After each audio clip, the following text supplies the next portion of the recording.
the system.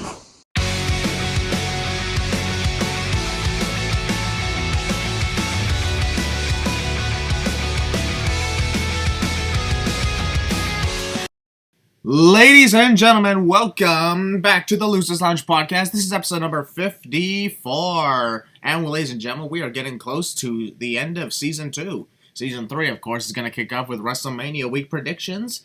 But tonight, we are talking about NXT TakeOver Portland. We're going to review the events that took place on that show. And I must say it was a really fantastic event. As usual, NXT TakeOver delivers. Now, before we get on to this, however, I have a few my other losers with me. First of all, ladies and gentlemen, introducing the Double R, and actually, I gotta do this again. Ladies and gentlemen, here's how it actually should go. Ladies and gentlemen, please welcome Optimistic Hall of Famer, the Double R, Reister Ryan! Christian, I love that intro. Props to you, man. Bravo! Ladies and gentlemen, what is going on? It's good to be back once again to talk about some NXT TakeOver Portland. And, man, I'm excited to get into this. So it's good. It's good to be back here once again, another week, another episode. So I hope you guys are doing well as always. So, yeah, let's rock and roll, baby. Yep, we're going to rock and roll. But, ladies and gentlemen, introducing two-time Losers Lounge Member of the Year and Optimistic Hall of Famer, the Heelist of Ballers! Hey, thank you for the good intro, Mr. Maracle. And what's up, ladies and gentlemen? It's your boy, the Heelist of Ballers, Sim Balor, Prince Balor, you all the freaking rest, fellow loser. It's good to be back on the podcast after a very good NXT TakeOver. NXT TakeOvers usually do not disappoint, and this one was no exception. I can't wait to rock and roll. Let's get this party started. All right, parties are all... Indeed. We love starting parties. That's how it works. All right, we've had a fantastic night full of title matches, non-title matches, and some surprising moments, and some amazing moments, some moments, and some, what's going on here moments. There's some, OMG moments too. Let's just say a little bit of everything, right? Technically, yes. If you go to, it's like a buffet. We got a little bit of everything for this one. Correct. Now, ladies and gentlemen, we're going to start things off by saying, the first match that took place of the night, which is my personal favorite match of the night, the North American title match where Keith Lee defended and retained against Dominik Dijakovic. And oh my god, 20 minutes, and I wish it was another 20 minutes because that was freaking amazing. Almost everything they did throughout the whole match was awesome. It was almost enough for me to give it 4 stars. So, wow. So, first off, I'll start with Ryan. I want to know, what was your thoughts on the North American title match between, as I quote, the two big boys? Holy cow. Okay, so this was literally like watching a cruiserweight matchup, no lie. Everything these guys did was just absolutely incredible. And honestly, in my opinion, I think this was probably match of the night, if not second best match of the night. But I think for me, this is probably match of the night. The opening contest was probably match of the night.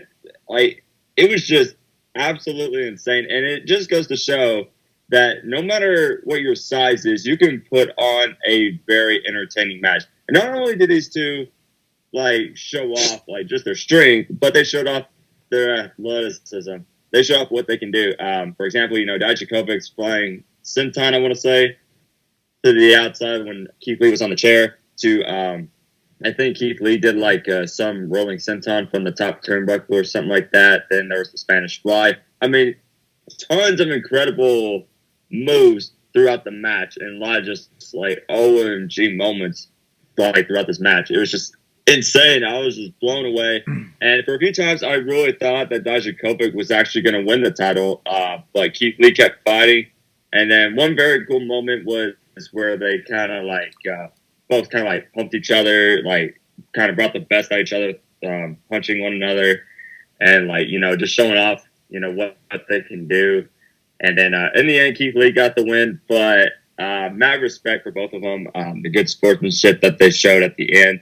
And no doubt about it, I think Dominik Dijakovic will be NXT North America champion, hopefully by the end of 2020, but definitely Dijakovic has a very bright future in NXT. But this match, I think, stole the show. To be perfectly honest, I would not expect someone the size of Keith Lee or someone the height of Dominic Dijakovic to perform a lot of moves that a lot of cruiserweights are unable to do. Like, I know, that's crazy. Would you ever think someone just goes to show you? Like, go ahead, Christian. Keith Lee, of course. I think he's like bigger than Samoa Joe, right? Something like that. And yet, how the hell? Oh my God! The fact that he was able to perform a Hurricane Rana, a perfect one. Yeah. At his freaking size, he leaped up into the air, hit a perfect Hurricane Rana, and honestly, this, as a fan actually quoted this to me. This match was defying the laws of physics. And I'm like, yeah, it is, and it's awesome. But that just goes to show you that no matter what your size is, you can do anything. Yeah. You can put on a very, very entertaining match. No matter if you're huge or what. You can put on an entertaining match. To be perfectly honest, I really was hoping that Dominic Dijakovic would win the title, despite the fact that I know Keith Lee was just freshly the North American champion. But I'm like, of course, that doesn't mean that the title won't change hands. And hell, it was so convincing that it got to the point where I was like, no matter who would win, it was a great match nonetheless, and it could go either way, and that's what was so great about it. Oh yeah, same here.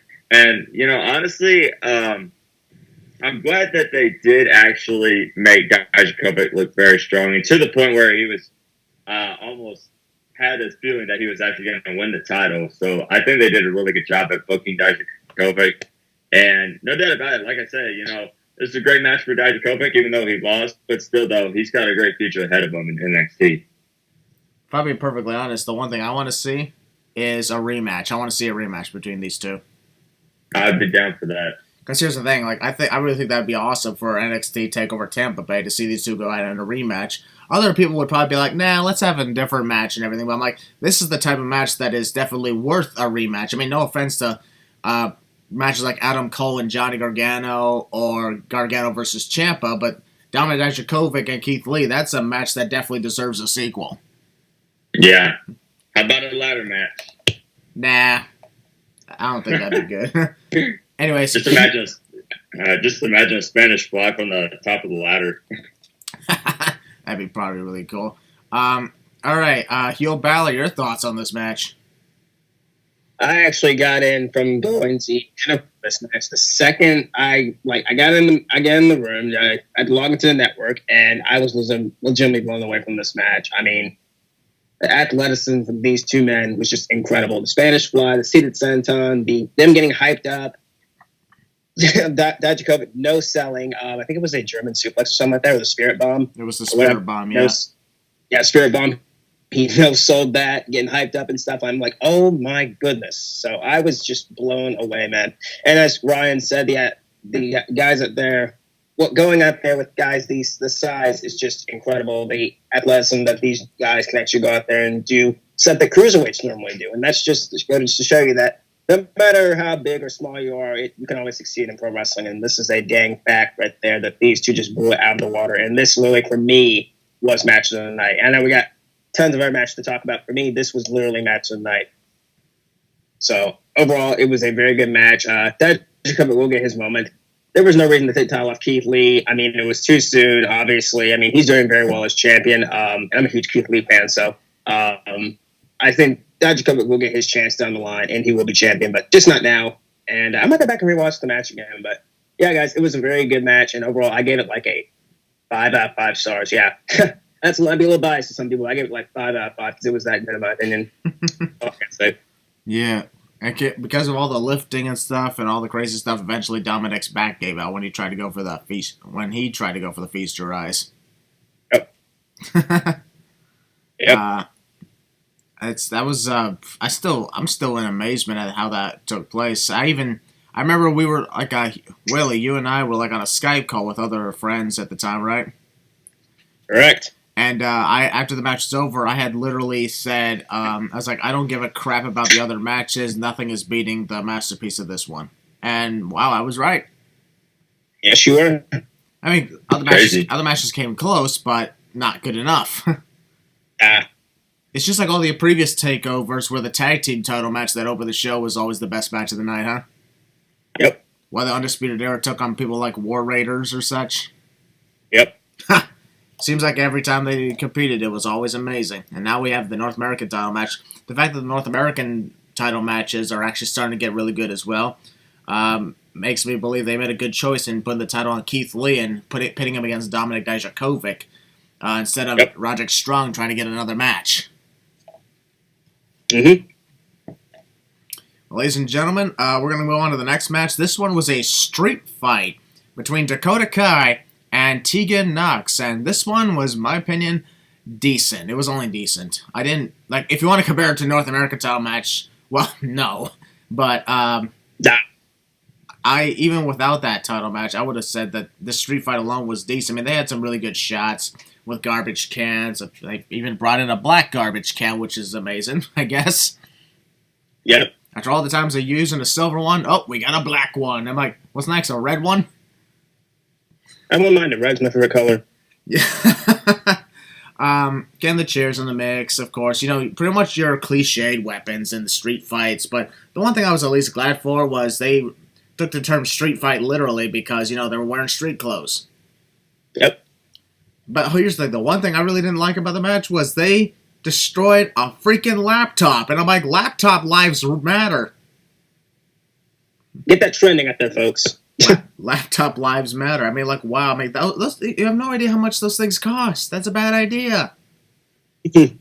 Although they also brought in a cricket bat, but that didn't last that long. I thought it was a paddle for a second. Yeah, well, because we're over here in North America, we don't know much about cricket over in the UK. Yeah. Oh, well. It's all right, though. Oh. We all start typing in the comments below. It's a cricket bat. We know that. Yeah, we know it's a cricket bat. I figured it out. But mainly because, you know, previous NXT UK TakeOver events have brought in cricket bats. Yep. I'm like, okay, I get it now. That's what that was. All right.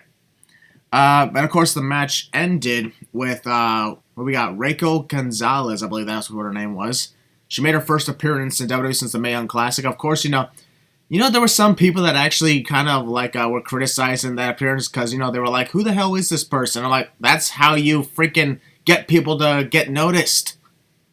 Yeah. Yeah. I mean, are they expecting? I thought that was Sonya Deville. Yeah, I was like, That's are they, like, yeah, like, are the fans seriously getting, like, pissed off because it wasn't some big-time wrestler from freaking Impact Wrestling or AEW or something like that? And it was just somebody who was in the Mae Young Classic that one time.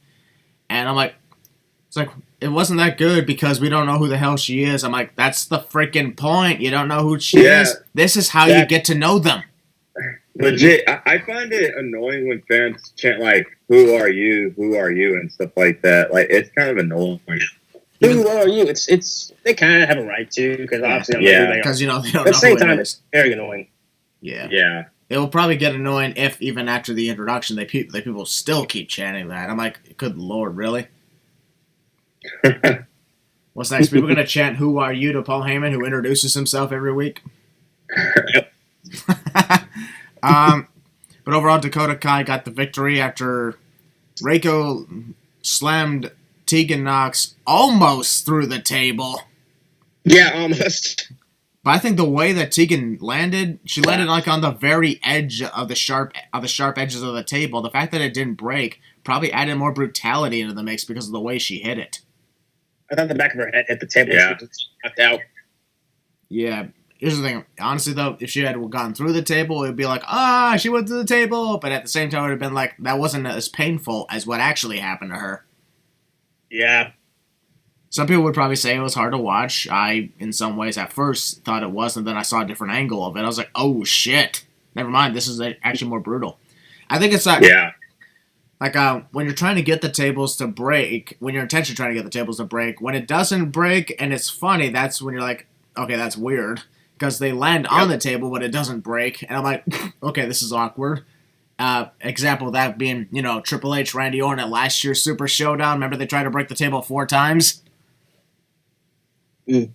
Now that's what you call a moment where it was embarrassing. But this moment with Tegan Knox, that's a moment where the table did not break because she landed on the sides of it.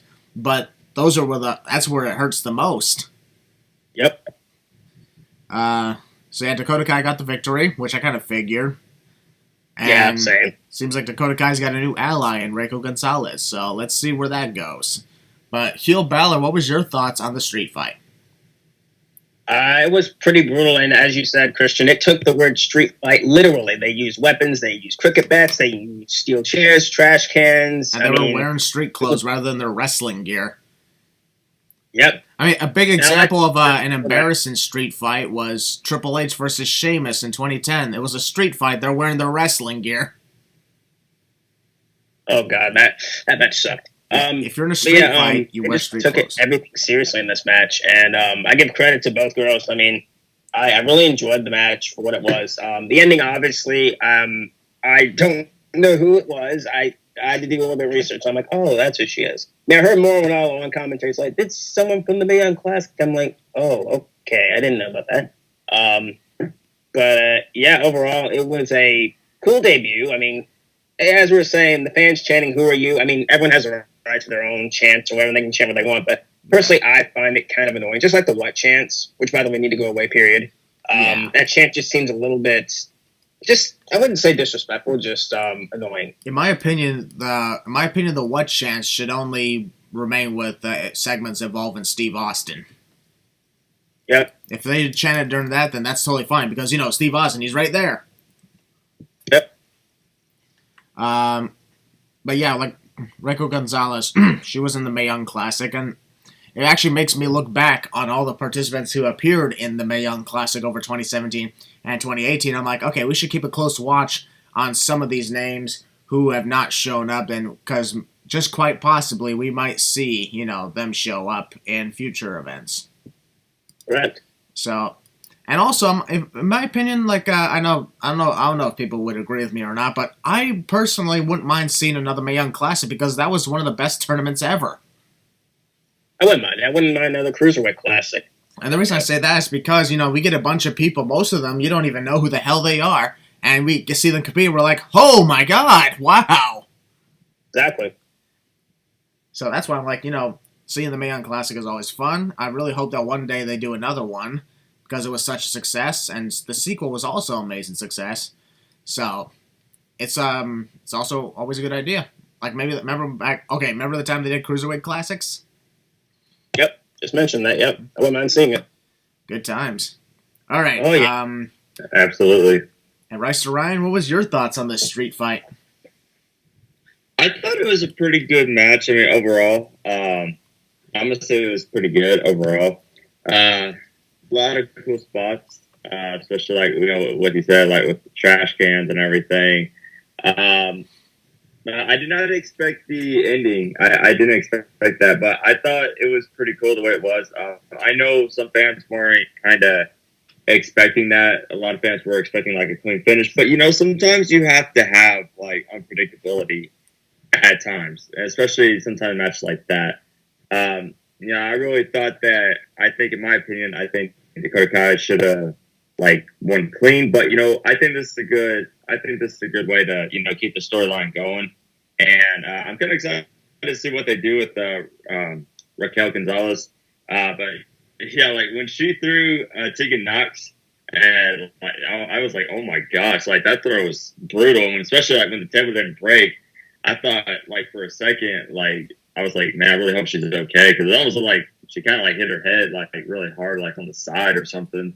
So hopefully Tegan Knox is okay. But yeah, for what it was, I thought it was pretty good, and I hope the rivalry continues to keep going. I'm actually pretty interested in it now, and so we'll see where it goes from here. But overall, I thought this was really good, especially to get Dakota Kai some heat, and yeah, we'll just kind of see where it goes after this. So yeah, well, it just goes to show, like just because people who was in the Mae Young Classic didn't win the tournament, that doesn't always mean that they're never going to come back. Which I think from now on, we should definitely keep a close watch on pretty much everybody who's ever been in the Mae Young Classic, just on the very case that they show up. And that's just the whole great thing about, the Mae Young Classic and, the Cruiserweight, like those kind of tournaments, like, it's so great because, you don't really have to be a big name, just to, like, solidify yourself or, whatever. I can't exactly figure out the word I'm trying to use, but, it just goes to show, like there's tons of talent. There's tons of talent out there, and that's what's so great about these tournaments. That's what I love about them. So that's what's great about it. Like, what if they did I know that they do the Dusty Rhodes Tag Team Classic, but what if they did a Tag Team Classic tournament and they brought tag teams from around the world? That'd be dope. Oh, that'd be amazing. Tag team wrestling is always fun. Yeah. Oh yeah. Hey, just by the way, like it's also hilarious to think about. And I don't mean to throw shade on AEW once again, however, because as we all know, their women's division is absolutely horrendous. Yep.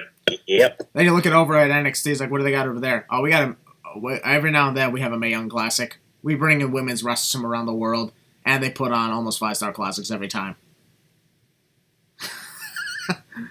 But I'm really hoping they do another Mae Young Classic or some sort of tournament. Some sort of exciting tournament, because those I always love getting ready to tune into that, and I'll be like, okay, let's see, look at these ones. I'll pick this one, and this one. I don't know why, but I'm just gonna pick them because they look good. And some of the time they win, and sometimes they don't make it. Heck, as we know, the first Mae Young Classic is where we got introduced to people like Shayna Baszler and Kairi Sane. Yep. So. Good times. Yep, we bring in new stars, and we'll see what happens. In the meantime, ladies and gentlemen, we're going to move on to the next match, and this one we have a lot to talk about. It was Finn Balor versus Johnny Gargano, and in this match, 27.5 minutes long, Finn Balor defeats Johnny Gargano. I will actually say a few things, because I figure I'm going to kick things off, because I think all three of us here, we have a lot to talk about this match, and not just about the match. But of the effects of the match.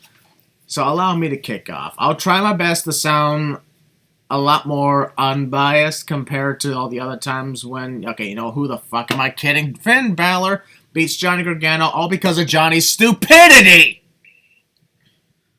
Oh my god, like seriously. Let's see. I went on a Twitter and Instagram rant or something about this while the event was going on. As always, people always say, what the fuck, man, why don't you let Johnny Gargano? I mean, hell, I'm a guy who's not afraid to share my opinion, and my opinion, Johnny Gargano is the absolute worst I've ever seen. So, and if people don't agree or understand, well, that's their problem and not mine. Alright. But what I'm saying is Johnny Gargano in this match, it was good. He was actually doing a lot better than he normally would. He and Balor had a wonderful back and forth contest for a majority of the time. It's either Balor was taking advantage or Gargano took advantage, and everything was going great. And I'm like, okay, if things can go well, Johnny could possibly surprise me once again and show that he's actually capable of winning his matches. Everything's looking good. And he hits his dropkick on Finn Balor against the barricade, just like Finn had done to him. And I'm like, oh, I see what he did there. Nice. Okay, he's going to put him into the ring, going to probably slap in the Gargano escape, and that's it for Balor, maybe. We'll probably hit another move, and then Johnny Gargano hesitates and decides to get the table involved. Stupid.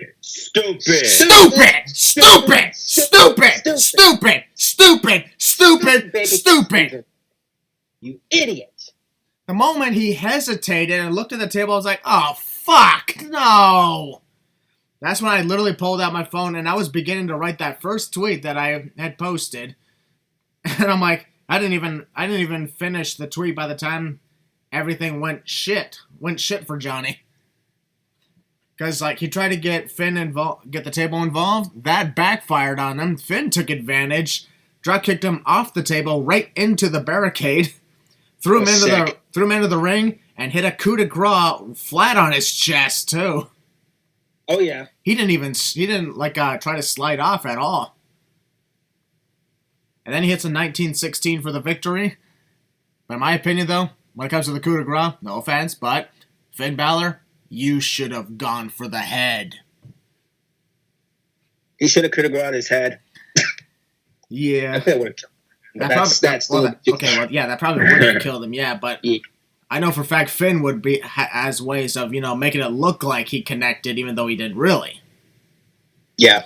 So at the same time, I would have looked brutal, but Johnny Gargano absolutely deserved to get humiliated that night because he was on a good roll. He had a chance, several chances to finish off Finn. Whether it was, a couple times the Gargano escape, and yes, Finn Balor, no pun intended, escaped. The Gargano escaped. But even despite that, Johnny Gargano, he was actually on a good roll, and for once, I was actually thinking, okay, maybe he's finally learning from all the mistakes he's done in the past. And then he decides to get the weapons involved, which always backfired in his face. Just like all the other times he was in big-time matches, whether it being against Tommaso Ciampa or Adam Cole. You know what I mean? Like, seriously. Yeah. This is why I'm like, oh my god. I used to laugh at Johnny's misfortunes because I'm like, ha, blew up in his face. The one thing I always laughed at was the time when Tommaso Ciampa beat Johnny Gargano twice in a row while handcuffed behind his back. Yep. I always laughed at that because I was like, that's funny. Johnny loses to a handcuffed opponent twice in a row. And he lost to Aleister Black. And then, of course, he ended up he won the NXT North American title in his match against Ricochet, which was pretty cool. It was actually really good. I'm like, okay, finally. It looks like he might finally be learning from all his mistakes. And he loses the title in 4 days. Yeah. To the Velveteen Dream. I'm like, oh, okay. And then, of course, he's got his, he had the big-time match at NXT New York with Adam Cole for the NXT title. As I admitted, here's the thing. When most people are proven wrong, you know what they do? They make up excuses. Me, I even admit that I'm wrong. Yep. Because you know why? Because I have self-respect. Exactly. If I know I was proven wrong when I said something would not happen, example, Edge's return. Remember how I went on tirades all about how that was not going to happen? Right. Yep. And then what happened? It happened. And then I was like, I didn't make an excuse. I did not make any excuses. I did not try to say, I kind of figured it would because I even admitted I never thought it would happen. And so I was proven wrong, and I admitted I was wrong, and I took the blame for it. Yep. But then, of course, what did Johnny Gargano do after winning the title against Adam Cole? He loses it in his first title defense, and here's what doesn't make sense. Wins the title from Adam Cole despite getting his ass handed to him by Adam Cole and by all members of the Undisputed Era, and he still survived and won. Fast forward to NXT 25, he faced Adam Cole alone, did really good, no Undisputed Era, and he lost. That doesn't make any sense, does it? Nope. It's like, I thought he was this big superhero. Nope, turns out he sucks. And then, of course, in NXT Toronto, when he faced Adam Cole in the 3 Stages of Hell match, I was like, okay, let's see what we got here. Then Johnny Gargano made big mistakes by bringing in the weapons in a match that could end by disqualification and used it against Adam, which gave Adam the first point. Yeah. Well, and that was because of Johnny's stupidity. And people's responses were, well, we always knew it was going to go into a third fall. I'm like, yeah, but Johnny, is he intentionally making sure that it would happen like that? Because let's not forget in the 3rd stage, things went downhill for Johnny Gargano when he decided, let me do this or let me do that instead of winning the damn championship. And when he did, it blew up in his face. And then he thought he could trust Finn Balor, who kicked him right in the fucking head and then dropped him on his head. Yep. And now, at NXT Portland, just when you had hope that he had a chance of actually, making amends for all the mistakes he's ever done, he makes yet another mistake. This is what he does, and this is why he loses. This is why he sucks, and that's why, in my opinion, he's a disgrace to NXT. And people are like, hey, man, that's too far. I'm like, shut up. Nothing's too far. Nope. And that, ladies and gentlemen... I personally don't think it's too far. I mean, I'll give you all the credit you want. And ladies and gentlemen, that was my thoughts of Johnny Gargano and his stupidity from the match with Finn Balor. Thank you very much. I bow down to all. I'm just kidding. I don't bow down to anybody. Everyone bows down to me. I'm your emperor. Except these guys. These guys, of course, the Losers Lounge, they're my personal security. Oh, yes. They're the only ones, aside from my bro Longneck Josh, who's supreme leader of the Optimistic Empire, they're the only ones who's actually allowed in the throne room, huh? Ha! Everybody else, they need permission. Anyway, Double R, right? All right, who wants to go next? Heel I'll do it. Okay. I'll do it. Ladies and gentlemen, it's time for the Heelist of Balors. Go for it, man. It's time to hear from yours truly, Heel Balor. It's time to hear from everyone's favorite loser, I guess. The match, let me first off start by saying Finn Balor's entrance was amazing. I'm still loving the Prince, the shtick. I love what they're doing. Oh, that reminds me. By the way, that reminds me. The one thing I like about Finn Balor's entrance is, when he puts his arms in the air, they turn off all the lights to make sure nobody can be seen doing the same thing. Oh, I freaking love it. He points the guns. I literally just get so excited. I'm like, yes, exactly. This is what I've been waiting for. It's not about them. It's about him. I was like, it's not about them. It's about him. It's never about them to begin with in the first place, if you really think about it. It was really never about them. But anyways, Gargano's gear was pretty cool. Carnage. Well, Carnage, you got destroyed tonight by Venom, if you really think about it. And the match was very good. Could that be a foreshadow of Venom 2, which, ladies and gentlemen, releases October 2nd, 2020. I can't wait to see that in theaters. Oh, I'll be seeing it. You know that, bro. I'll be seeing it. Anyways, the match was pretty good. I mean, as I said last week, I thought this was going to be match of the night. This was my pick for match of the night. Because you got the good wrestler in Johnny Gargano. I will admit, Johnny Gargano is a great wrestler. I'm not going to go on a long, humongous tirade. I think Mr. Miracle did that for me. And besides, I never take anything away from Johnny Gargano's abilities. I'm like, he has the abilities. He just chooses to do something else. And that's what always blows up in his face. Every time. But yeah, the match was, I would say, good. It wasn't around the 5 stars that I thought it was going to be. It started out very slow. And I'm thinking to myself, are you guys pick up the pace? And there's headlocks, there's arm locks, chin locks. I'm like, what the heck are you doing? Where's all the flying around? I think to myself, I'm like, oh, they're going to save that for the ending. And I did love the drop kick off the first drop kick from Gargano was pretty cool. Him doing the guns was cool. Balor just delivering stomps to him in the ring was fantastic. Just him putting him in submission, telling the ref, ask him and stuff like that. Give up, Johnny. Give up and stuff like that. I'm literally just going insane. Mostly. And yeah, the ending sequence, let's talk about it, man. Just Balor throwing him in the ring. Coup de grace, points the guy. That's a sick freaking pick. Ryan actually has it on his YouTube channel for his review for TakeOver. Balor doing the guns again. That is a sick shot, and I love it. He does the guns, 1916. Mm-hmm. It is so sick. I loved it. And he planted his hands to the ground. 1, 2, 3. Gets up. Actually, he's still on Gargano. Does the guns again to the screen. It's so freaking cool. Turns Gargano over, starts talking crap about him, and the story, the match was just very perfect. And Christian, you made a good point. Gargano is a great storyteller, but I think his stupidity once again got the best of him in this match. I know lots of Gargano marks out there are going to come at me in the comments below. I don't give a crap, and I've explained this again, and I'm not going to say it again. That Gargano is a fantastic wrestler. Gargano is a fantastic character. And, Christian, I kind of will disagree on this thing here. I think Gargano is very good for NXT, but I do think that he's overstayed his welcome. There's really nothing left for him to do, and we'll talk about that down the line when we get to the main event. Oh, that reminds me of another thing. You know how you said before comments are going to come at you and everything?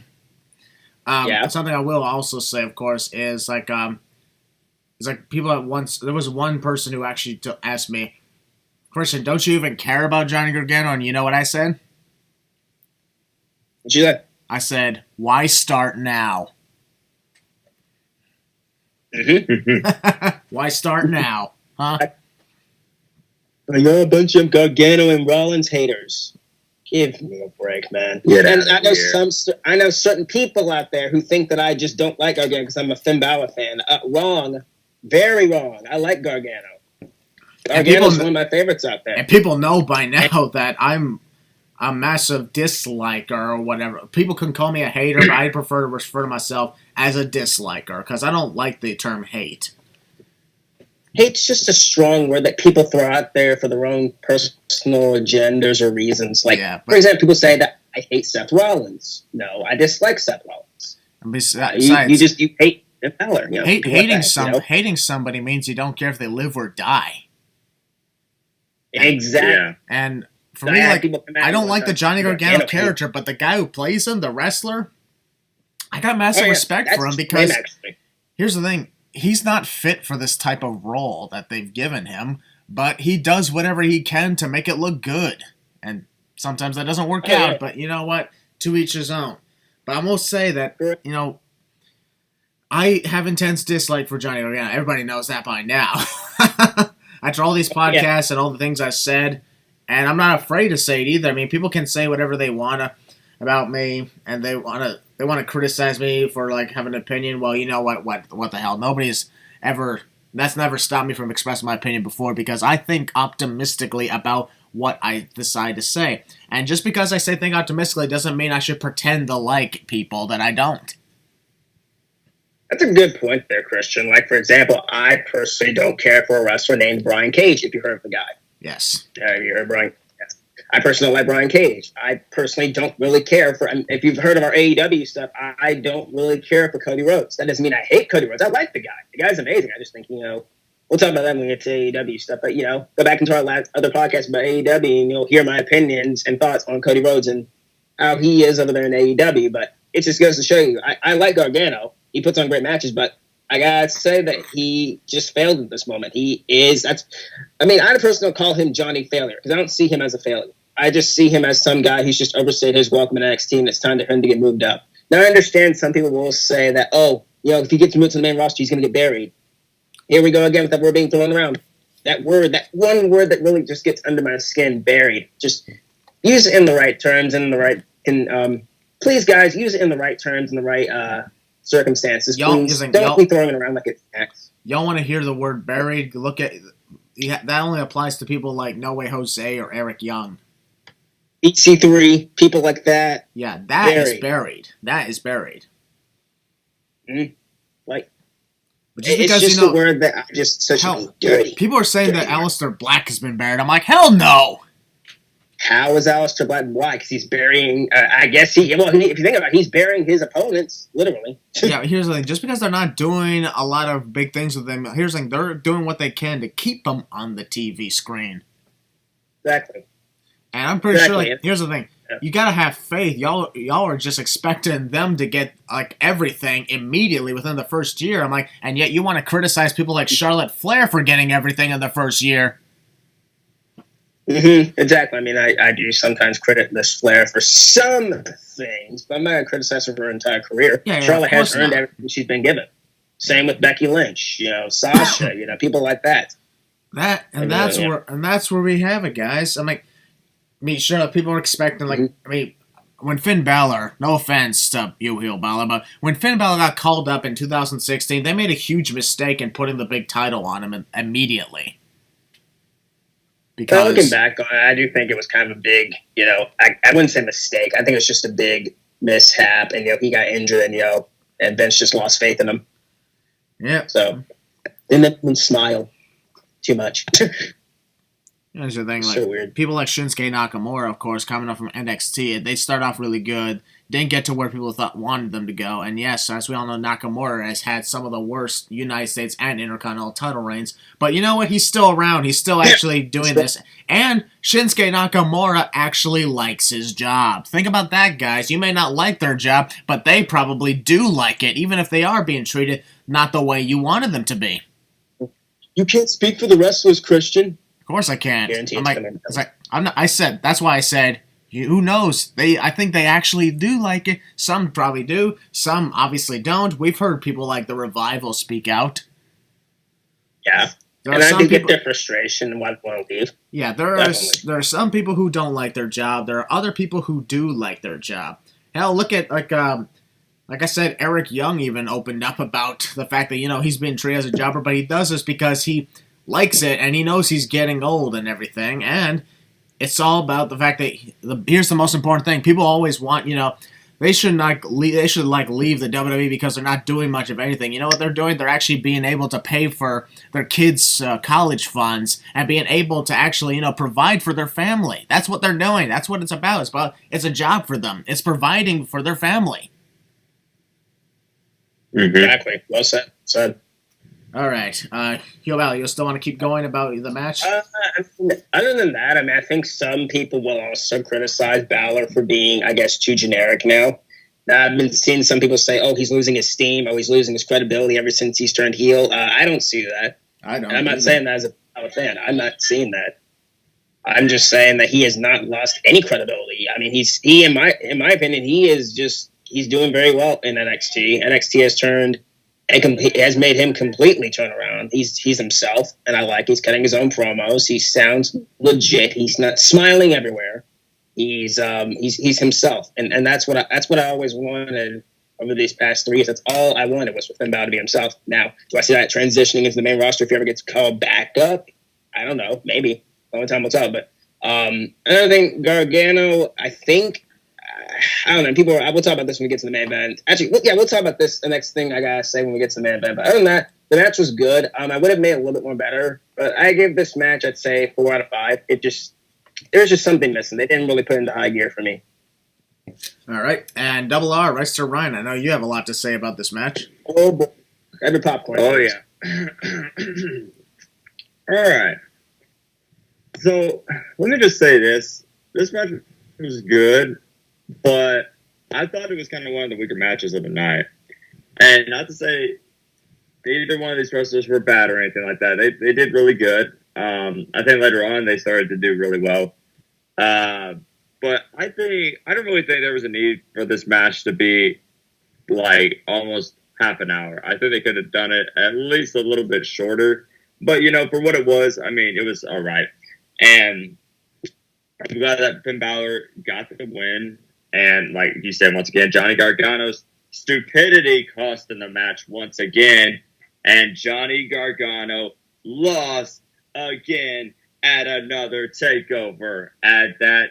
I think his record. Add that to his loss. I think his record is 4 wins, 13 losses. Man, dang. Add another loss on there. Yeah. So anyway, and like I said, I don't hate Johnny Gargano. I'm not a big fan of him. I do think he's a very talented wrestler, no doubt. Probably one of the best wrestlers in NXT. But, I'm just not really the biggest fan of him. And it was funny because I was on Twitter, and I tweeted out NXT Finn Balor over main roster Finn Balor. And that tweet really blew up. Without a doubt, there's no doubt in my mind, Finn Balor is a lot better in NXT than he ever was on the main roster. Yeah, sure, he had some good moments, but in NXT, he was at his best. He was at his best.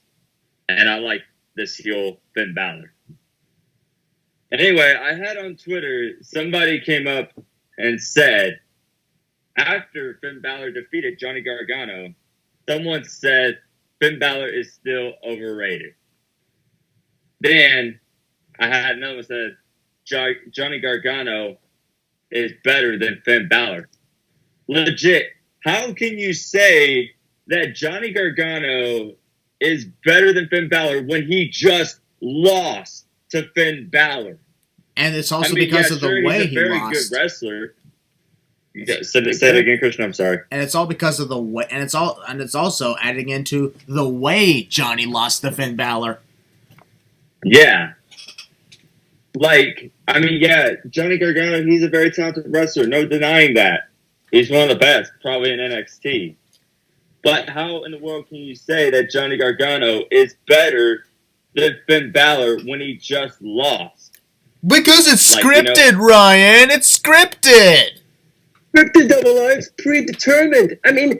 If I'm going to put my 2 cents in here, boys, I think some people out there need to get a freaking grip over a scripted promotion that is not real. It is a predetermined show. A movie. It's like watching a movie. It's not real. It's acting. Guys, different opinions. Like I, for example, think Will Ospreay is a better wrestler than Daniel Bryan. And then some fanboys will clap back at me with different opinions. I will respect that opinion. But I will, also, say I have my own opinion. I personally think that Finn Balor is better than Daniel Bryan, or Daniel Bryan is better than CM Punk, and just kind of examples like that, And but you're saying, Ryan, of course, the whole predetermined thing, like the whole matches are predetermined thing, is just an excuse for people who don't even have a good comeback. Exactly. Yeah. Because here's the thing: when we're saying Finn Balor or something is better than Johnny, or Johnny's better than Finn, we're not talking about the wrestlers, the real guys. We're talking the characters. We know it's scripted. Yeah. That's why we're looking inside the goddamn script. Exactly, boys. These idiots. We don't hate any wrestler. We don't hate any wrestlers, like not their real life. Because we're looking at scripted characters. About the fiction characters. Guys, Seth Rollins, fiction character. Kobe Lopez, a real person. Mm-hmm. Bingo. When Kobe Lopez and Rebecca Quinn announced their, engagement and stuff, we said, congratulations, Kobe and Rebecca. We did not say Seth and Becky. And I was like, oh, I gotta say the real names now. But I think I gotta throw this out here, boys. This is kind of my thing here, but I personally don't use the wrestlers' real names. I just think it's kind of weird.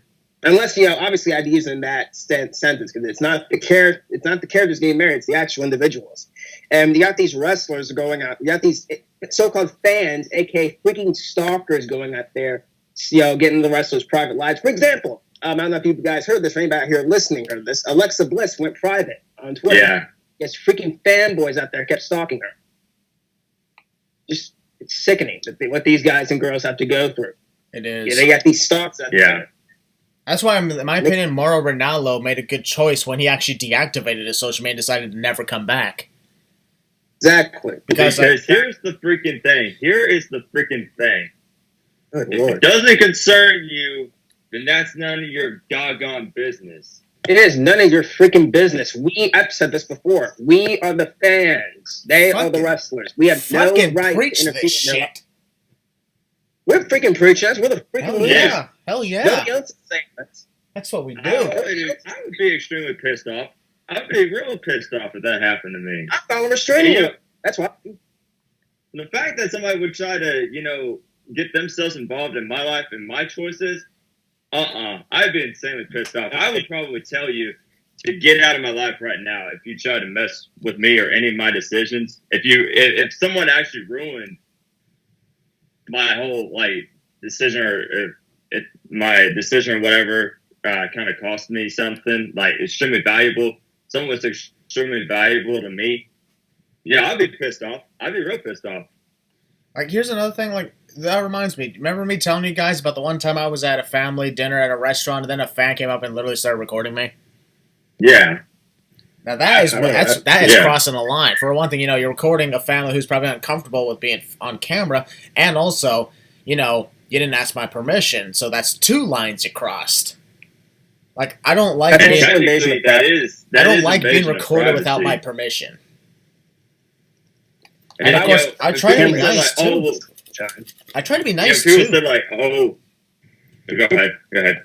Yeah, I try to be nice too at first, because I try to be okay. Could you turn off your camera at least? I don't really approve of the recorded stuff, of course. And you know what he did? He just kept on recording. Went on for almost 5 minutes, and then I finally lost my shit and told him to fuck off. Good. And other family members also told him to fuck off. Here's the thing. That is invasion of privacy. And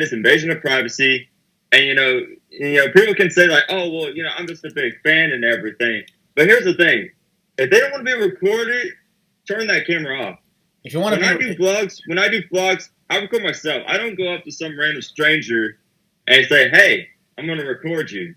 No, I don't do that crap. However, if the fan had simply come up to me and actually started with, excuse me, right? I'm sorry to bother you and such, and he had no camera recording, then maybe I would have been nice and be like, oh, nice, awesome. And then I'd be like, I tell you what, I'm with the family right now, but how about this? We're almost done here, so if you want to wait outside for a quick moment, I will come out there and maybe we'll get a picture. Because, the guy would be nice, and I would give them something for being nice. But when you record somebody without their permission, that's when things go shit. So this is why I'm just saying...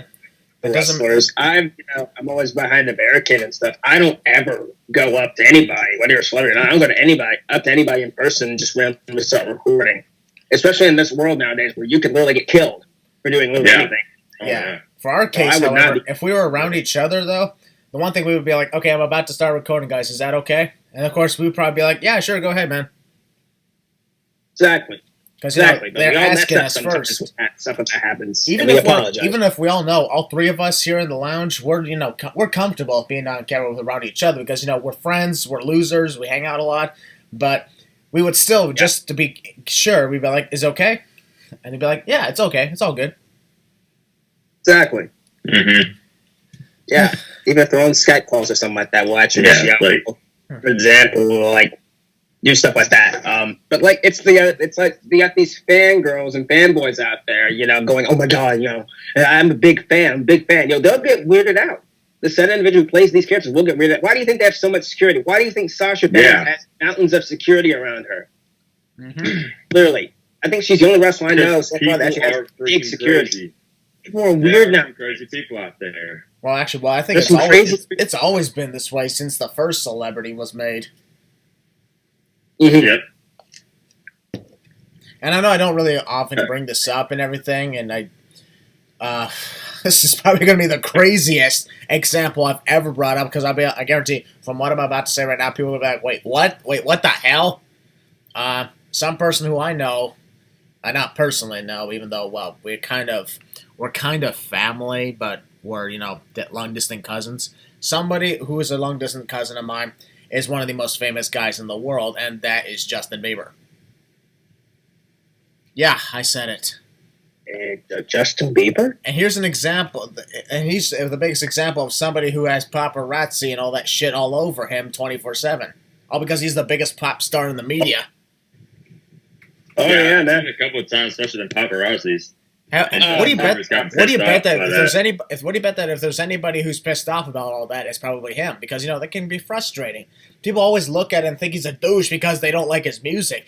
I'll be perfectly honest, I don't really like his songs either. You guys probably don't like his songs, right? I personally like his music. Yeah, some of them. I like some of them. Oh yeah, they're okay, yes. But coming out, so congrats, Biebs. And by the way, if anybody's gonna if people want to put in the comments saying you're not related to Justin Bieber or whatnot, I'm like, what the fuck? I don't give a shit. I don't think even he knows. Exactly. And besides, I'm not gonna go into detail about that because for one thing, we're distant cousins, and I'm not gonna bring up all of our relatives. All right. All I'm just saying is, celebrities, of course, have the biggest amount of stress and frustration on them.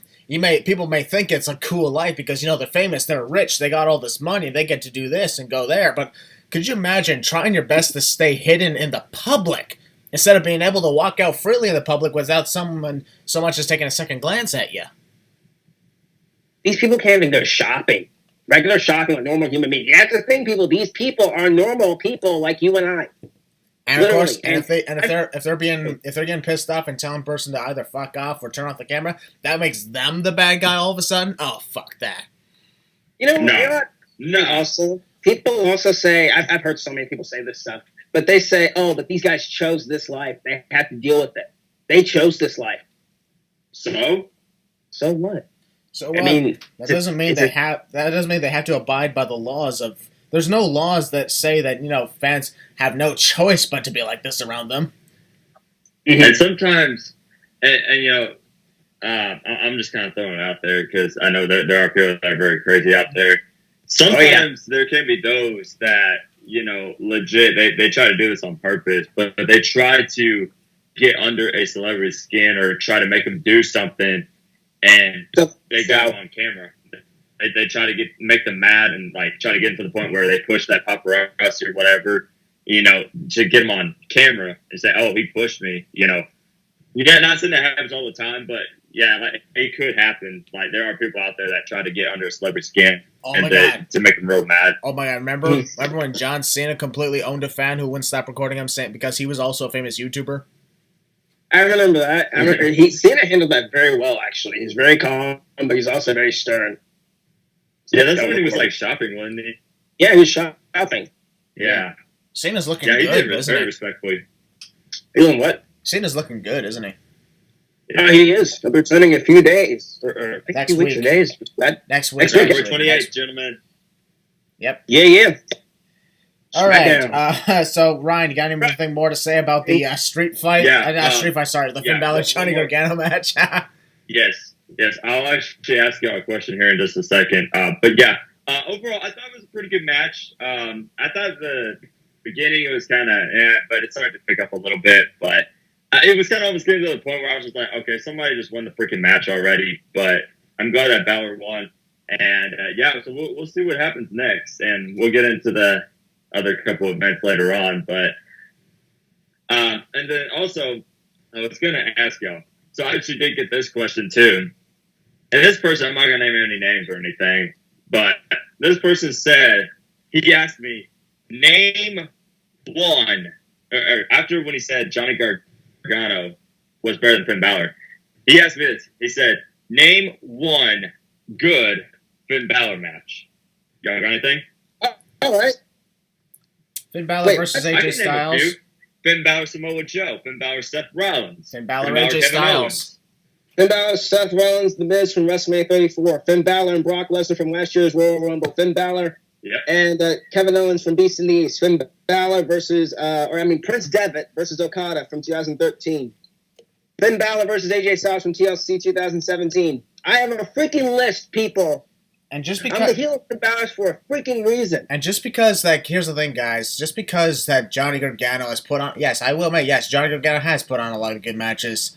The problem is with Johnny Gargano, though, he keeps losing these good matches. I know he does put on good matches. The problem is he keeps losing. You're only as good as your record, not your freaking rating.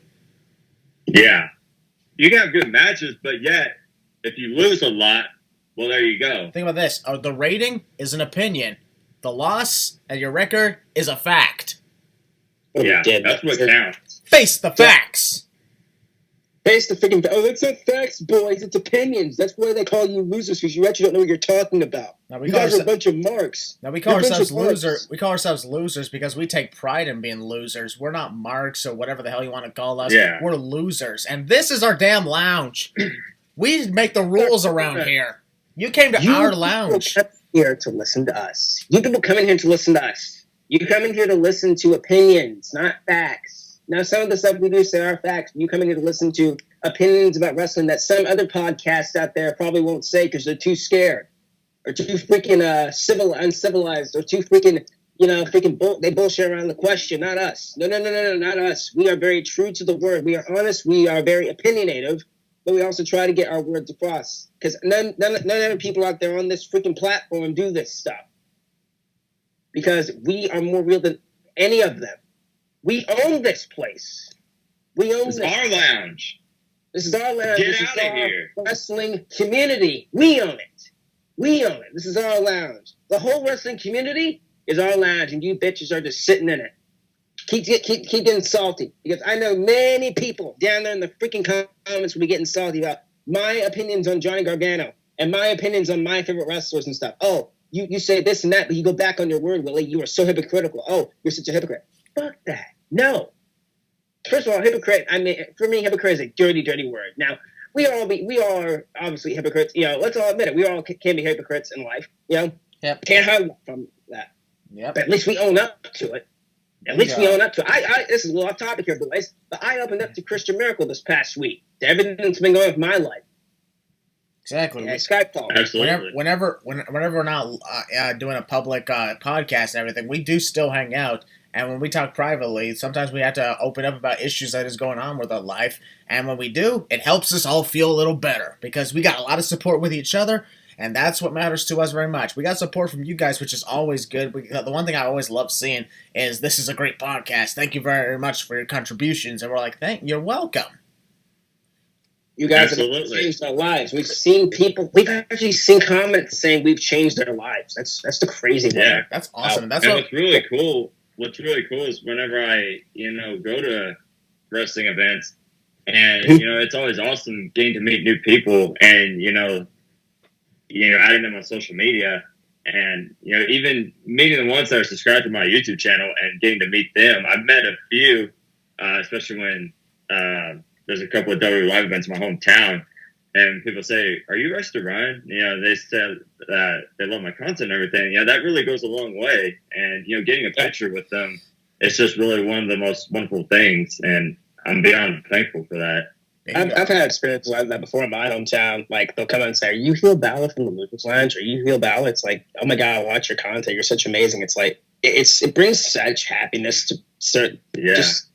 It's just a good feeling. Now, as said, like, we're just very different out here. And I understand that some people will be typing in the comments probably, "Oh, but you guys say everything that everyone else has been saying. You guys just copy and paste." Nope. You guys copy and paste on your podcast. Everyone talks about this in the community. That may be true, but at least we spice ours up a bit. Yep. We got repeating stuff. That's true, but we spice it up. What you got, Christian? I know you want to talk about this. Well, not to mention, we have every right to talk about this because there's no law that says like only one person's allowed to talk about certain things on the podcast. And if one big-time podcast already talked about it before us, that doesn't mean what we're doing is irrelevant. Some people like to listen to them. Some people like to listen to us. Some people like to listen to both. But you know what? It's all good.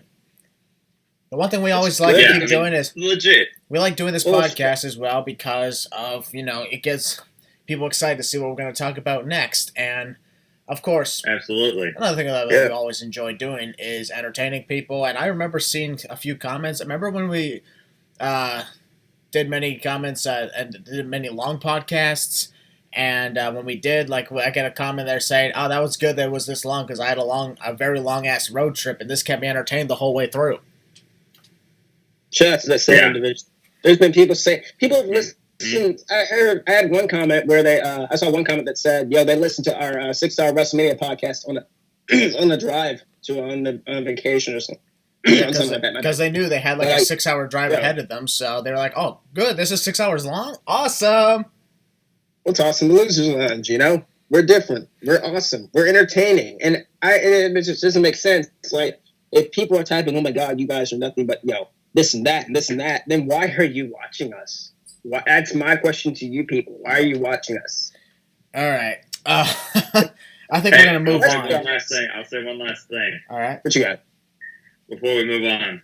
All right. This is our lounge. If you don't like it, get out of here. Go find occupancy elsewhere, Ryan. Tom. Goodbye and good night. Bang. Oh, that's copyright infringement. And don't let our 2 L's, our signature pose, hit you on the way out. Yeah, these people. We may be losers. We may be losers, but the haters are the real ones taking the L. Oh yeah, you guys are taking the L, and we're just taking you guys along for the ride. Get lost, but be square. Bingo. Don't take it personally. Yeah, don't take it personally. Of course, that's the other thing. It's nothing personal. It's just we don't like you. We just don't like you. That's the thing. And we also don't care for people who comment, "Oh my God, you got copy and paste and stuff like that. You guys are nothing but rip-offs from other people." Yeah, everyone rips off the internet. Yeah. All right. Who's ready to move on to the next match? I gotta save my energy. Yeah, we spent the last 40 minutes on this. Last 40 minutes on this. We got 3 more matches. Yeah, we got 3 more matches. So we'll try not to go on too long. But let's, ladies and gentlemen, talk about the next match. The NXT Women's Championship as Rhea Ripley defended and retained, no surprise, against Bianca Belair in a match that, in my opinion, was lackluster. Yeah, that was legit real, actually. That was legit real. Oh, that was an actual sneeze? Ladies and gentlemen, this was our... Sneeze break. That is still one of my favorite things that we came up with on this podcast. Hey, nobody else on podcast said sneeze break. Nope. People say bathroom break, smoke break, or something like that, or food break. We say sneeze break. Like taking a break just to sneeze. Sneeze break of 2020. Yeah. Yeah. Especially my vlogs, I don't ever sneeze. That's because I'm just I'm spiritually sneezing during the match because I don't really want to sneeze on somebody, on the guy in front of me. So yeah. Oh yeah. Well, the one thing that you the one thing you don't sneeze on your vlogs. The one thing you always do is shout "Let's go." Yeah. Let's go. There was a lot of comments there saying take a drink every time he says "Let's go." Yeah, I saw that. I was like, hey, how about we do a drinking game? Every time I say, let's go! Yeah, I gotta admit though, we could probably think that we've always had our crazy catchphrases. Maybe that could be one of Ryan's catchphrases. Let's go. Let's go. Yeah. Damn, I'm still in Sami Zayn's. Entrance. Damn, I'm gonna copyright it. Oh god, what's WWE gonna do? Freaking copy and paste our shit? And freaking come at us? We already know you're watching. You still are. Hey, We know you're Christian, watching. Seth Rollins is looking for a center. Yeah. Unfortunately, I'm a sinner. I do not answer to messiahs, and plus, I got one thing that he doesn't, and that's a throne. Oh, too soon, huh? Seth Rollins couldn't relate. Hey, Seth Rollins, Rollins, go find relevancy elsewhere.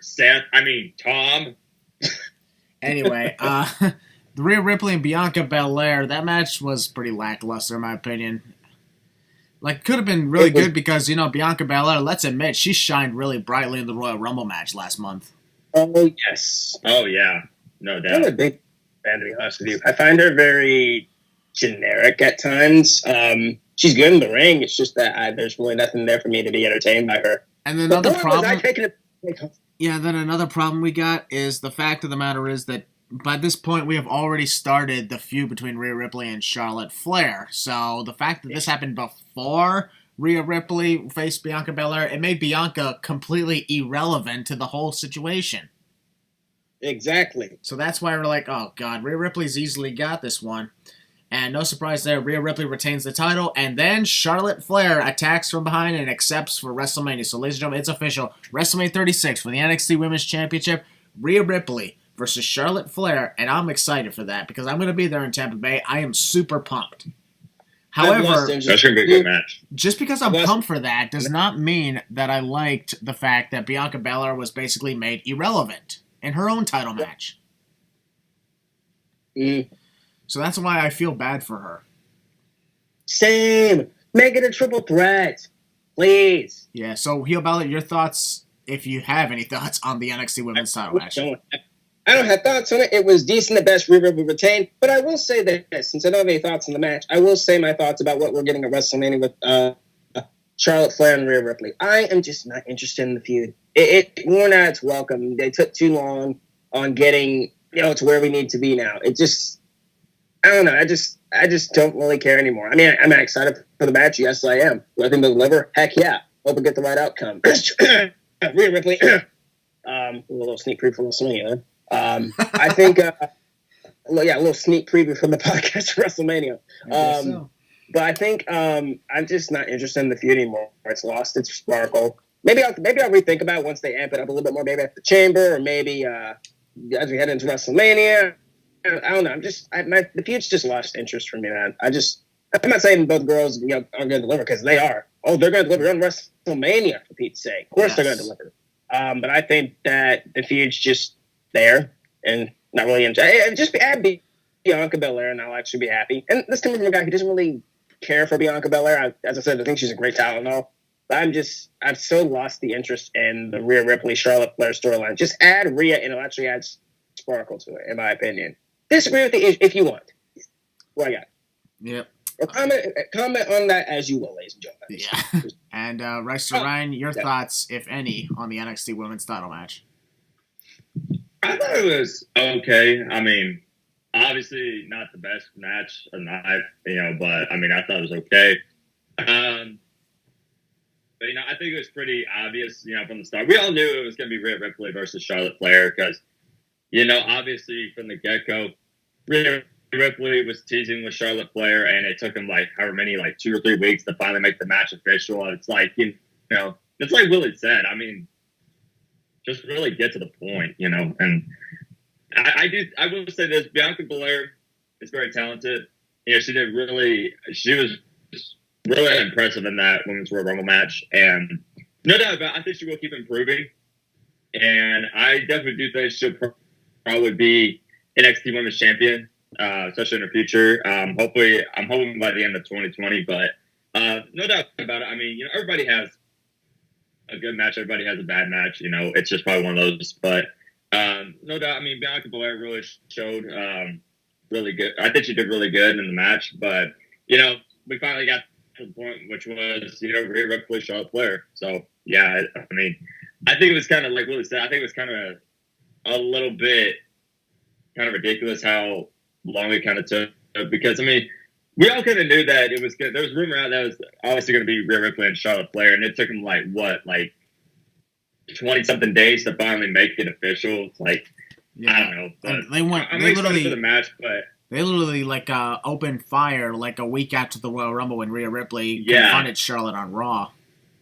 The way I would have done it is I would have waited like for TakeOver Portland, and Charlotte Flair attacks Rhea Ripley, but when they had Rhea Ripley come to Raw and confront Charlotte, like, it was like, okay, we obviously know where this is going. Yeah, how crazy would it be if Rhea Ripley and Bianca Belair just went ahead, they had their match at Portland, Rhea retains the title, and then Charlotte suddenly attacks out of nowhere, and we're like, I choose you at WrestleMania.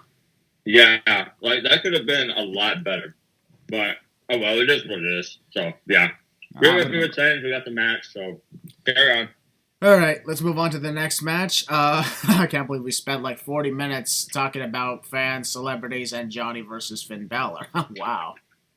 It had to be said, folks. It had to be said, yeah. Anyway, next match was for the NXT Tag Team Championships as the Undisputed Era. Fish and Chips defended against Matty Pete Raps, the Broserweights. And before the match started, we had a little sing-along contest with Matt Riddle or stuff like, how much fish could Bobby Fish fry if Bobby Fish could fry fish? So, sing with boys. How many fish could Bobby Fish fry if Bobby Fish could fry fish? How many fish could Bobby Fish fry if Bobby Fish could fry fish? Ryan, your turn. 2. Anyway, it actually reminds me, somebody asked me about what I thought about that song, and they're like, how many sins are you going to put that in? And then I literally put my own version of that. How many sins could a sinner sin if a sinner could sin sins? That one. The world may never know. Well, you probably will know in the NXT Portland sins when they come. Yeah. But, oh my god. Everybody knows by this point, I have a intense dislike for Matt Riddle about as much as I do for Johnny Gargano, but I will admit that song was funny. I enjoyed it, and I guarantee you if this was on another company, they'd be praising it and calling it very, very good. Now, let me rephrase that. If this was the main roster, they'd be calling this garbage, right? They'd be calling this complete garbage and kidding. But if it's NXT, it's all good. Yeah, I'm taking shots at NXT. Good, just because it's NXT. I'm like, hell no.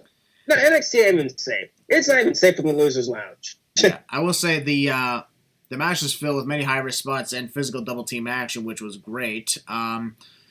It went very well. It was like 17 minutes of good back-and-forth competition. The Broserweights defeated Fish and Chips and are the new NXT Tag Team Champions. And I guess I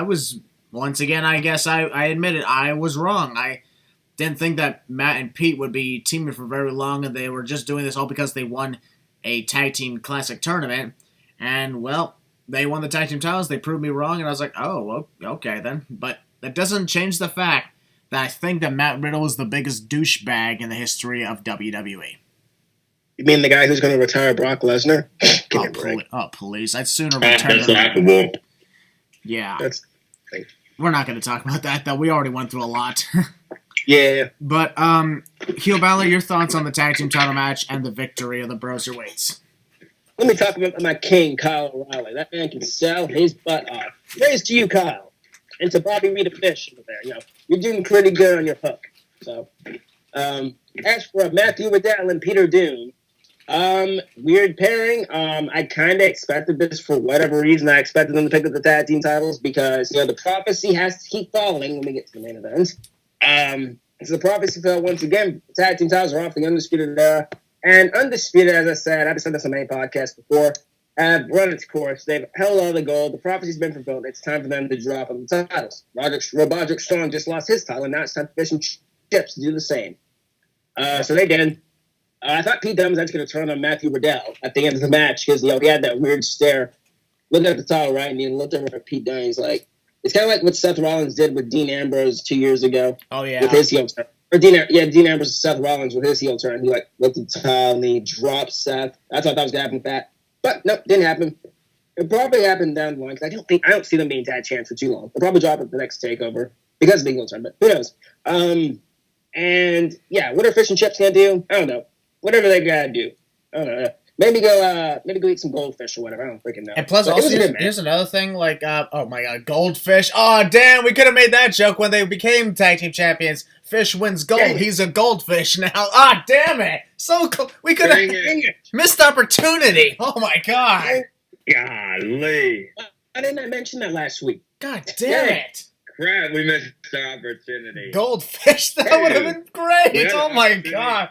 Actually, no, that's the tag team. That would have been the tag team if Bobby Fish ever teamed with Goldust. It'd be Goldfish. Yes. That was funny. Goldfish. Oh god. Here's the thing. I actually like coming up with these hilarious names, especially, like I said, for Broserweights. I call Matt Riddle Pete Dunne Matty Pete Raps. As cringe as that is, I think it's funny. I call him Matty McRiddle. Everybody knows I call Finn Balor Finny McFinfin because I think it's funny. We're calling Becky Lynch because I thought she had a lunch bag this past week. Yeah. Well, Becky Lynch. Becky Lynch. So, look how Seth Rollins freaking. I was about to say Seth Rogen. No. Seth Rogen. No. It can't be Seth Rogen. Seth Rogen's actually awesome and entertaining. Oh, shots fired. Keep on being Jesus, Seth. The power of Christ can no. Can we actually agree on something, though? Seth Rogen absolutely nailed the role of voicing Pumbaa in the live-action Lion King. I actually got done watching the film a few weeks ago. I was surprisingly blown away by the visuals. It was great. But yeah, back to your thoughts, Willie, on the Broserweights title match. We're all over the place there, aren't we? Yeah, it was a good match.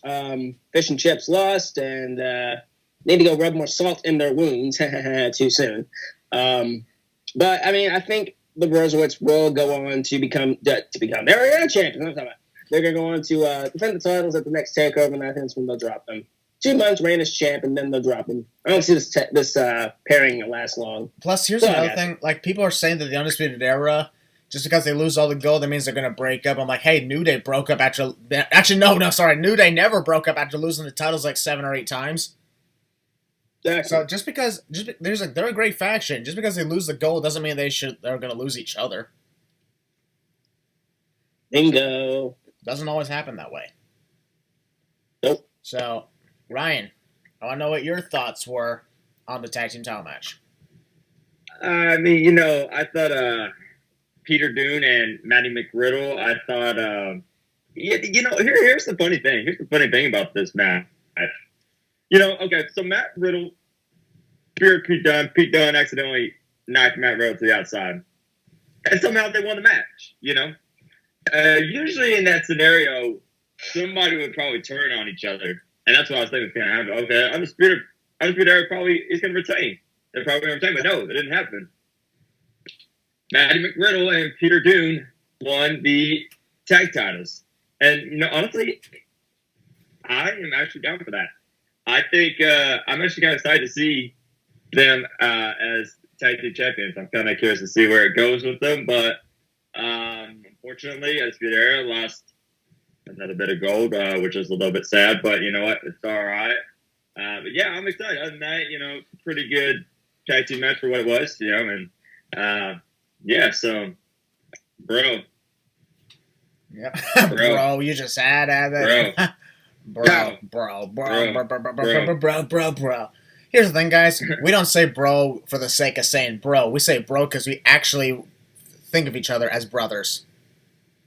Oh yeah, that's why sister in here too. That's why I don't call anybody else bro except people who I actually think of as a brother, because in my opinion, that's what it truly means. Bro should not be just for any random person you see. Hey, what's up, bro? or your friend or anything, and it doesn't make you sound cool at all, especially when you say like, bro. I'm like, dude, knock it off. Dude, knock it off, bro. Spell what it's like. He's like, right, bro. I know, that's why I'm like, Dude, you're totally awesome, bro. I know, that's why I'm saying like a bro. I was like, bro is spelled with 1 O, not 10. I know. Exactly. It's very rare for me in this world to actually consider internet friends, family. And, these guys I've known these guys for years now. And it's very rare that I call people my brothers and my sisters. You have to really know me personally, like these guys, to actually get that, that monument and that, kind of respect. And I'm excited. And I know for a fact we're going to have a good time when we go through season 3 of this podcast, right? Yeah. Anyways, ladies and gentlemen, who's ready to talk about the main event? Yours truly is. It was for the NXT Championship, the challenger, Tomato Ciampa, and the champion, Adam Coleslaw. But let's be honest, it's Tommaso Ciampa and Adam Cole. Baby! Yeah. Dang it! Adam Cole, maybe. That's if you think he would ever show up, and you're like, it's possible he might not show up. Maybe. Yep. Anyways, yeah, Adam Cole defended and retained his NXT title against Tommaso Ciampa, and for the best part of it, it was a good match. However, we have a problem. That problem is no. That problem we'll get. Now talk about Johnny Gargano here. The problem is Tommaso Ciampa kicked out of way too many finishers. You notice? Yeah, that's another problem with Mr. Gargano. Yep, it's like as if he got that from Johnny Gargano. But Tommaso Ciampa now kicked out of so many finishers, it basically makes Adam Cole's moves look useless. Mm-hmm. If you kick out of 1 or 2, sure, nice, but 5 or 6, fuck off! I know.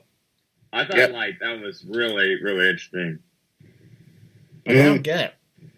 So, Adam retains the title, but the reason he did was because the interference of Johnny Gargano. And this, Yep. And once again, folks, we have another problem with Johnny Gargano. Hard to believe in one single night we had 2 problems with him. Mm-hmm. The reason I have a problem, right. Here's the thing. The reason I have a problem with this is not because he cost Tommaso Ciampa the title. The reason I had a problem with this is because where the fuck did this come from? Where the hell is this coming from? Like, wait a minute, weren't they just didn't they just reform DIY like less than a month ago? I know. I literally saw these two team up together. DIY. That's all his mustache Batman. And almost a month later, Gargano turns heel. Like, I'm like, why? I'm like, did anybody see this coming? Yeah, I don't get any of this. I seriously don't get any of this, because here's the thing. Maybe there was that 1 or 2 that probably made that bold prediction of Gargano turning heel, but I don't think any of us saw this coming. I mean, sure, it was a shocking moment, yes, which is a good thing. The good part was that it shocked the living hell out of us. The bad thing was it doesn't make any sense. It doesn't make any sense. And people are like, oh, because their feud is not over from last year. I'm like, they clearly made amends. How the hell did they go from in the span of less than 3 years? In less than 3 years, they went from best friends at DIY to Tommaso Ciampa turning on him. They were feuding for a majority of 2018. And then after they all won titles, they made up. They're friends again. But then all of a sudden, no, Johnny's like, no, I want the NXT title from you. Tommaso gets injured, so he is out. Then when he comes back, they made up. They reformed DIY again. And now they're enemies again? Like, they're friends, they're enemies, they're friends, they're enemies, they're friends, they're enemies. Where is this pattern going? Like, this is literally Big Show's heel and face turns. Damn. Like, seriously, I'm like it's so crazy. Like, I kind of agree with that. I'm excited for it, but it's just so like where the heck are these be going with it? I mean, I'm pretty sure probably. I wouldn't be surprised by the end of 2020 they're friends again. And then 2021 they're gonna become enemies again. I'm like, seriously, this would have been a lot better if, in my opinion, they never once made up.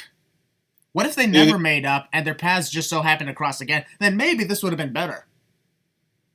Because we would have been like, oh, they're still not. comparing this rivalry to Shawn. People are comparing this rivalry to Shawn Michaels and Triple H. Best friends, bitter enemies, or something like that. Huh? That's a stretch, but I personally disagree with that. Yeah, I personally disagree. Like, you cannot compare these two to Triple H and Shawn because, for one thing, Shawn and Triple H are both successful, and only one member of DIY is entirely successful. That is Tomato Ciampa. I call him Tomato because of Tommaso, but yeah, I get what you mean. Tomato. So Ciampa. So yeah, like, this is why I don't like this. That Johnny Gargano's heel turn, it doesn't make any sense. Okay, like in some ways I can find a little bit of sense because earlier he just got humiliated at the hands of Finn Balor, and now his best friend and such is gonna win the big one again. And maybe he's like, no, I'm jealous that I never got it, man. I'm not that good. I'm not anywhere near as good as you, so you don't deserve this. But even then, I'm like, if Johnny Gargano wants the title, then why the hell did he just do this? Did he figure, I could beat Adam Cole. I've done it before, so I can do this again. I know for a fact I can't beat you, Tommaso. You beat me twice You beat me twice while you were handcuffed. Very true. So that's why I'm like, oh God, like, if they're going to do, I guarantee they're going to do this to take over Tampa Bay. I'm like, oh, another one, really? Yeah. I mean, they had 3 great weapons fests. I wouldn't really call them wrestling matches because they were just hardcore weapons fests. But at this all the same, I think their rivalry had run its course because let's look at it. Their first match, Johnny won. The second match, Tommaso won. So they were tied. And then at the last match, Tommaso won. 2-1, Tommaso wins. Feud's over. But yet, people are like, oh, I guarantee there are some people that are like, this feud will never end until Johnny wins the title from Tommaso. Well, thanks to Johnny's actions, Tommaso ain't a champion at all. Mm-hmm. So I'm like, how the hell is he going to win the title from Tommaso Ciampa? So, yeah. I mean, sure, they put on good matches, yes, but seriously, the fact that they have teamed up and they reformed DIY had merchandise, too. They released new merchandise. Yes. Literally, this wasn't that long ago. This was, like I said, they released new merchandise. They did some good things, and then all of a sudden, nope, we're enemies again. I'm like, what the fuck? They released that. But yeah, that Worlds Collide match with Mustache Mountain, that was literally 3 weeks ago, and then we got to square one. And not just that. Listen to this. There's a lot of people who ordered those DIY shirts, and they still have not gotten them in the mail yet. And now when they are going to get them in the mail, they're going to be like, well, this is awkward. Why do I have this now? They're not even a team. Nope, we ain't using them now. I'm just going to burn it in the... Give me a freaking break. This is why, like, give me a break. And they fired the... They pulled the trigger on this way the hell too early. I'm like, sure, like, NXT TakeOver in, like, WrestleMania week is, like, the perfect time to do this. I'm like, well, they should not have teamed as DIY. Then maybe if they had stayed the living hell away from each other until then maybe sure we can do something. But the fact that they reteamed, they made amends, they became best friends again. Hell, remember when Johnny and Tommaso did the clapping and patting on the back thing of the apron at the same time? Yes, yeah. That was so funny. 3 weeks later, nope, they're at each other again. I'm like, why? Why? Well, guys, we're going to find out as we're recording today. We are to the NXT tonight. We're actually going to hear an explanation from John Gargano, and it better be a dang good one. Yeah, seriously, better be good one. When we come back next week, I'm going to talk a little bit about, I know we don't usually talk about NXT and stuff like that, but when we get back next week for the next podcast, I'm going to talk a little bit about what Mr. Gargano says, because I'm very intrigued. And if it's something that I don't like, I'm going to voice my disagree. I'm going to voice my opinions on it, whether you like it or not, because I, for one, don't want to see this rivalry again. Like it already ran its course. They pretty much like hit every massive big time moment that they could possibly throw at each other, no matter what the case. However, I will say this: if they are going to face off at NXT TakeOver Tampa Bay, please, can it be a regular one-on-one wrestling match, not another big time weapons fest? Because you don't need weapons. Guarantee you, Christian, they're going to put this. I'm telling you right now, this is a big freaking spoiler problem. I'm guaranteeing you at TakeOver Tampa, this is going to be inside Hell in a Cell. The very first NXT Hell in a Cell match. I am telling you right now. Yeah, watch that. No, they're not going to be involved in the NXT title match. No, they're not going to be involved in any title match. This doesn't need a freaking title to the people out there who think they need to be in a freaking fatal four-way. Yeah, I don't see how that would make any sense because we clearly heard Finn Balor. He wants the title, so it's probably going to be him and Adam Cole at TakeOver Tampa Bay, and that I'm totally fine with. But yeah, let's talk about that till we get done with this. Let's talk about where the NXT title match is going to go. But let's get finished with this though. yeah, but I'm just gonna say like Tommaso Ciampa, Johnny Gargano. Why the hell would they be inside Hell in a Cell? Like I don't understand the sense in that. I mean, people are saying like people are also saying that their rivalry is still exceedingly personal and extreme, and I'm like, no. It was. It's not anymore. This is a brand new feud. It's different compared to the other ones. Over what is the big question, guys? This is what I'm trying to say. What? At the time of recording this, we don't know, but by the end of tonight, we will know. So by Friday's release, people are like, well, they did explain it. I'm like, we recorded this Wednesday before NXT took place. But what I'm saying is, I just don't understand it. And I hope that from whatever we hear from Johnny Gargano, it better be enough for me to be like, oh, okay. But if it's still okay, but why did you team up with him then? Like, what the hell's up with you? Why were you getting so close with them, only to just backstab him? You can backstab him even without teaming with him. Nah, here's my prediction why he did it. I guarantee he did it because of what happened 2 years ago. Guarantee you.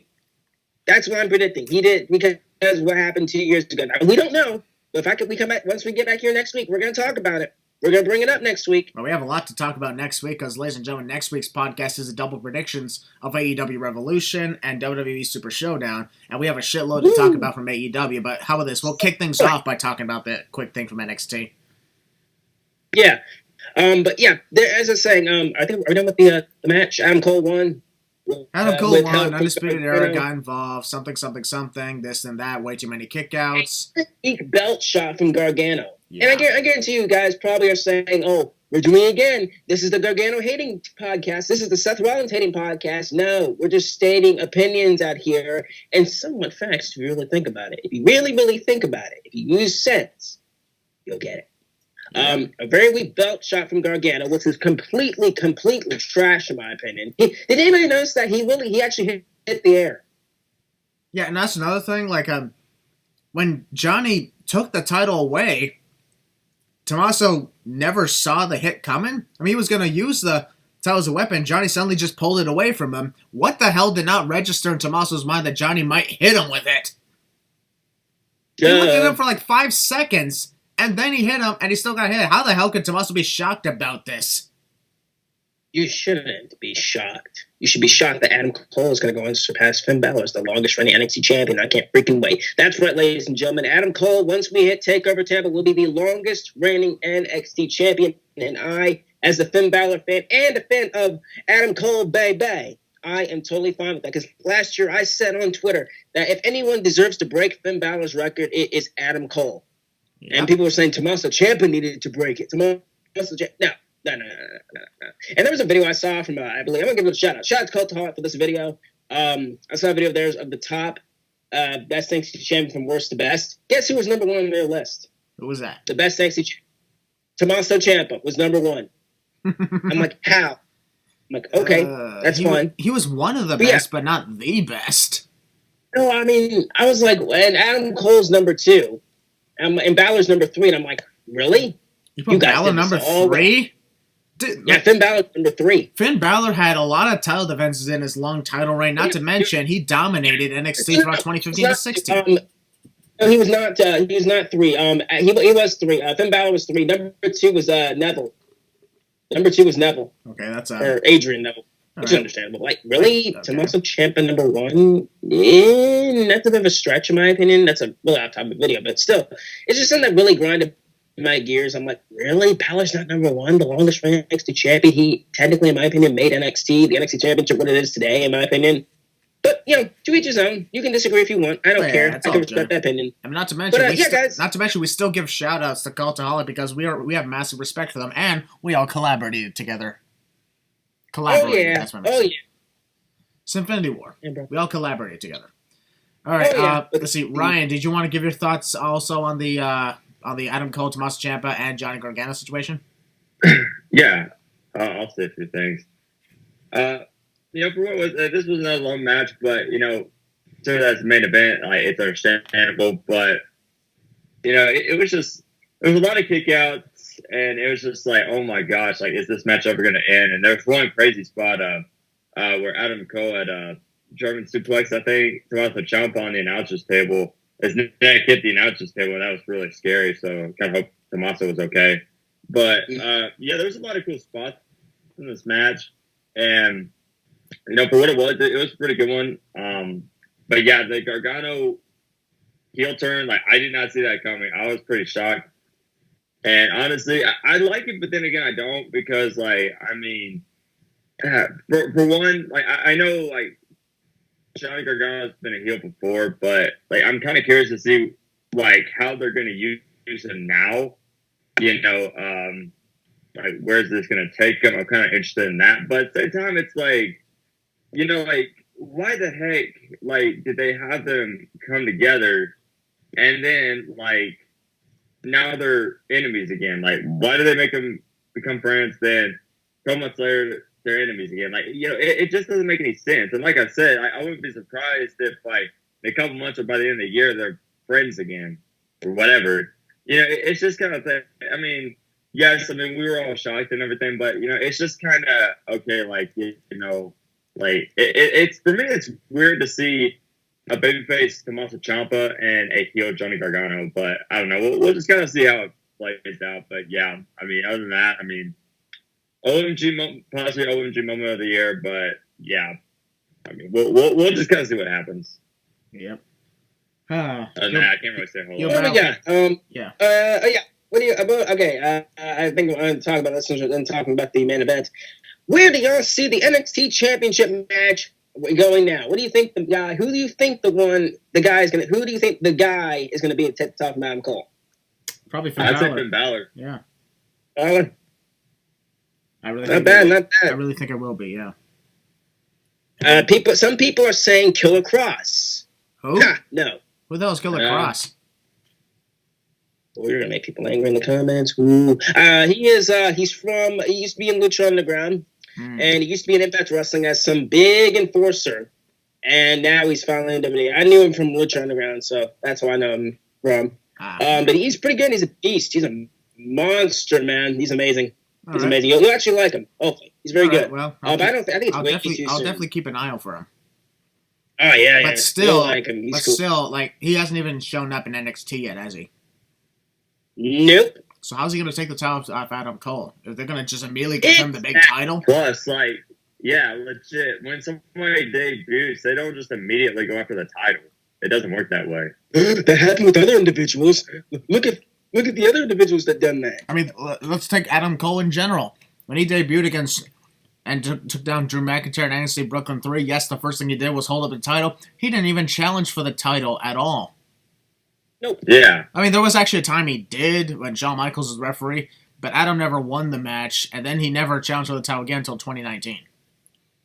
Exactly. And he won it on the right time, the right place at the right time. So I don't understand where these people are saying Killer Cross, you know what?